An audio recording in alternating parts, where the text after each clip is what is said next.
महायुती सरकारचं खातेवाटप जाहीर। गृह खातं फडणवीसांकडेच, अजित पवारांकडे अर्थ आणि राज्य उत्पादन शुल्क, तर एकनाथ शिंदेंकडे नगरविकास, गृहनिर्माण, सार्वजनिक बांधकाम खातं।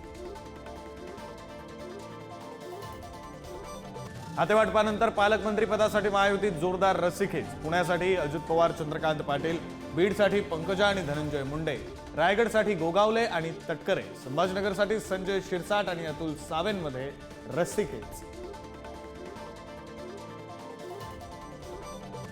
महापालिका निवडणुका पुढील 3 महिन्यात लागणार। नागपुरातील भाजप मेळाव्यात मुख्यमंत्री फडणवीसांचे संकेत, कार्यकर्त्यांना कामाला लागण्याचे दिले आदेश।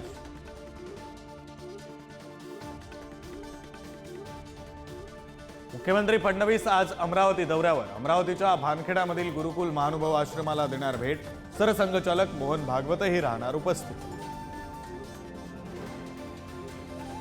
राहुल गांधी उद्या परभणी दौऱ्यावर। सोमनाथ सूर्यवंशी यांच्या कुटुंबियांची घेणार भेट। परभणी हिंसाचारानंतर सोमनाथ यांचा न्यायालयीन कोठडीत मृत्यू। हाफकिन जीव औषध निर्माण महामंडळाकडून आरोग्य विभागाला 71% औषधांचा पुरवठाच नाही। कॅगच्या अहवालातून उघड, औषध पुरवठ्यासाठीची 1319 कोटींची रक्कम हाफकिनकडे पडून। राज्यातील सरकारी रुग्णालयांमध्ये मनुष्यबळाचा प्रचंड तुटवडा। 22% डॉक्टर, 35% परिचारिका आणि 29% निमवैद्यकीय कर्मचाऱ्यांची कमतरता। आरोग्य यंत्रणाच रुग्णशय्येवर।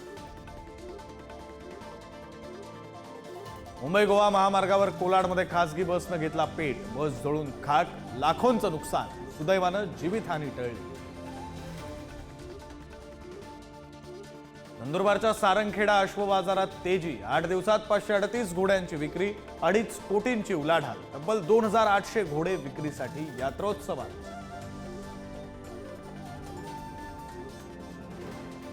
क्रिसमस आणि नववर्षाच्या स्वागतासाठी कोकण आणि गोव्यातील किनारपट्टे सजले। महाबळेश्वर, माथेरानसह अनेक पर्यटन स्थळांवर पर्यटकांची गर्दी, तर वीकेंडमुळे शिर्डी, अंबाबाई मंदिरांमध्येही भाविकांची रीघ।